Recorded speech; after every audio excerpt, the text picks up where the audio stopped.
infected.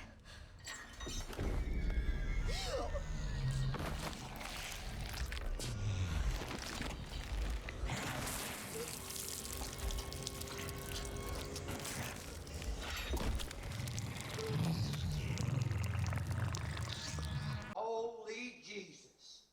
What is that? What the fuck is that?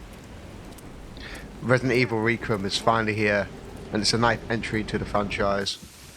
When I was watching the trailer, I was a bit concerned about playing as the two characters, and I'm not sure what direction they was going to go with, but it was a really fun playthrough with some hiccups here and there.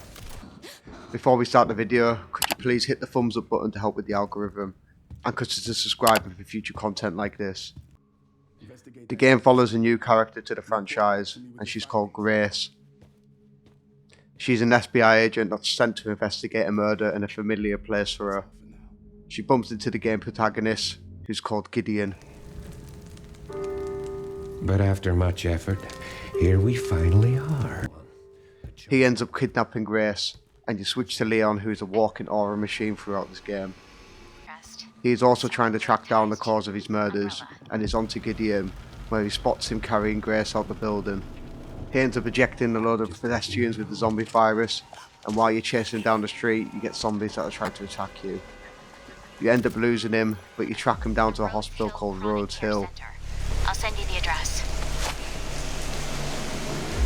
Leon, we're running out of time.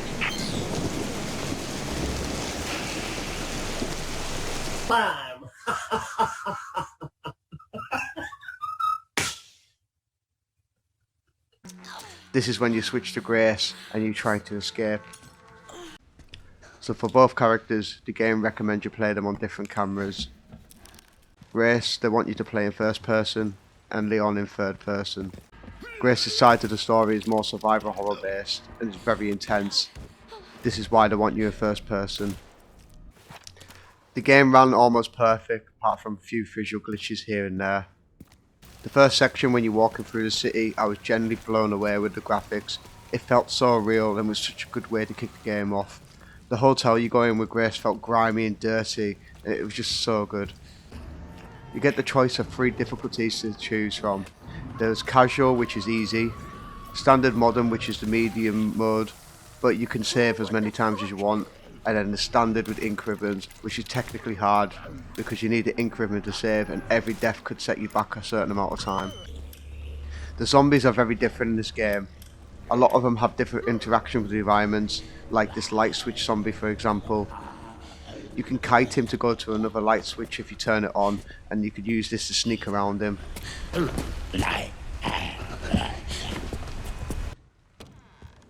There's also these new singing zombies as well, that can alert other zombies if they spot you. The little changes to these zombies felt like a new coat of paint on them, and it made them feel unique. They felt a little like the splicers on Bioshock, the way they acted. Once you've killed a zombie, and if you leave it down long enough, they end up turning into a thing called a Crimson Head, and they're an absolute pain in the arse to deal with.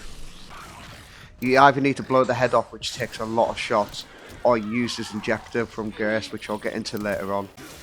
Leon has plenty of weapons to choose from, but Grace has less options.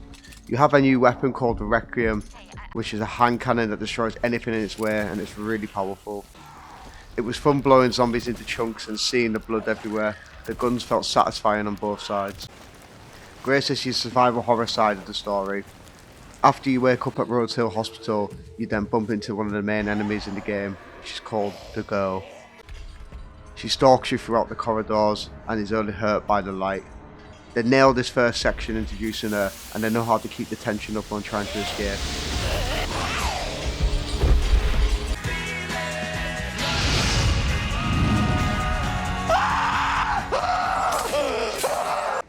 They've had a lot of stalker type enemies in these kind of games, but this is the scariest one I've played against.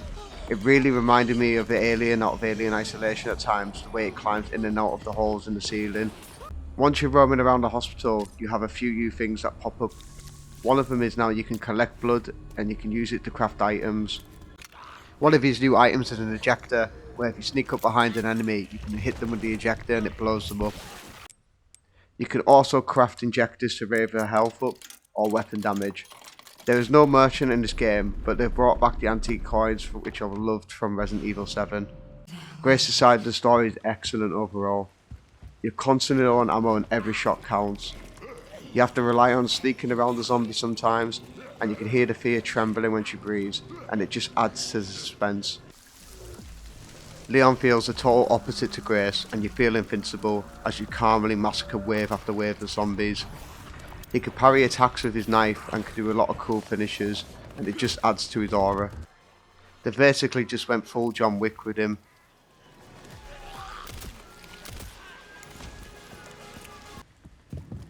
He can craft using gunpowder to craft bullets, and there's no merchant for him either. You don't get access to buy anything to the second half of the game, which I'll get into later on. Leon's side didn't feel survivor horror at all, because he could just take down the waves of enemies with easy. Even the Crimson Heads are no threat to him. I'll have to admit though, there is a lot of cool moments with him. It felt fun for the most part, just killing waves after waves of enemies with the different weapons he has. The game is basically split into 3 sections. The first part at Rose Hill was just excellent. Grace's side of the story was so intense, and they kept constantly throwing curveballs at you. I was generally on edge while playing as her. The second part is Raccoon City, then the end part, which I won't spoil for you. The puzzles are okay, apart from some of the times it says you need a certain item where you just end up finding it next door.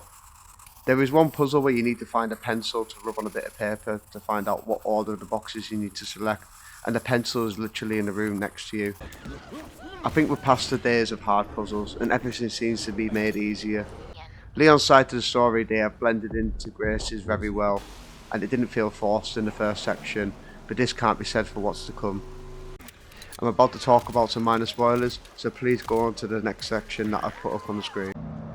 So I'll have to get into this a little bit, but the second part of the game takes a bit of a turn. As you see in the trailer, we end up back at Raccoon City, and you play as Leon for a big chunk of this section. There are some pretty cool flashbacks when you end up at the police station again, and this is done very well. But the section before this, the game took a bit of a dip. You need to walk around the section of the map locating pieces of detonator to blow this fence up so you can progress. But the game just chucks waves after waves of zombies at you. This is alright, but somehow these zombies have been hit with a nuke and are stronger, and they can hit you with weapons. You get access to this box, which you can buy new weapons from along with armor and ammo.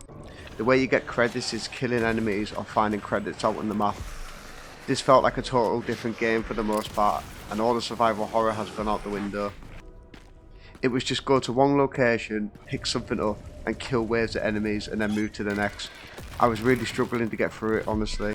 There was this one section where you fight against these BSSA zombies, and they have access to missile launchers on top of the roof. And I just flat out closed the game and went off for the night. They were pissing me off that much. I don't mind these type of games, but if you're going to go and start the game with all the horror and how well it was done, and then give me this, I'm not going to be interested. Luckily, it picks back up in the third act, which I was really happy about. My problem is, it feels like 2 people had ideas for this game, and have tried to stitch them together. On one half, you have the survival horror on Grace's side, and the other, you have the action-packed story on Leon's side. For the most part, they're done well, but the second section felt like they were slipping back into the old ways, and I didn't like it. There was a couple of moments in that second section, without spoiling anything, but I rolled my eyes and I thought, how did we get here? It's like being back on Resident Evil 6. Grace's side of the story was just excellent, and they blended Leon to it very well. Why aren't they just sticking with the horror aspect that they do so well? The third act finishes strong, and the ending was pretty good for the most part. And without spoiling anything again, they have left it open. For me, they need to pick an idea and stick with it. They can blend both together well like they did at Rhodes Hill, the first section between Grace and Leon. But I'd rather they stick to one or the other. There's clearly going to be another game, so I hope they pick the horror side, which I do so well with, but we'll have to wait and see. I hope you enjoyed the video, and please leave me a comment on your thoughts of this game and I'll get back in touch with you. Thanks for watching, and I'll see you in the next video.